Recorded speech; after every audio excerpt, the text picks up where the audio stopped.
Здравейте хора, днес ще анбоксваме iPad-а. Ето. Обаче аз вече съм го отворил доста отдавна. Ето тук съм скъсал предпазните лепенки.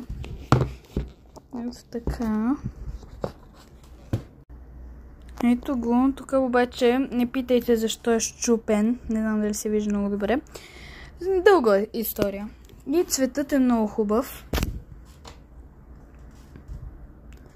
Много е яко синито и това става като за огледалце.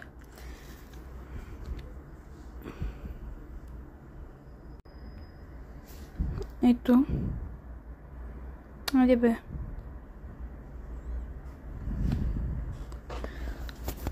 И пишете в коментарите кое предпочитате, Apple или Samsung. Очаквайте втора част, където ще правим анбоксинг и на химикалката.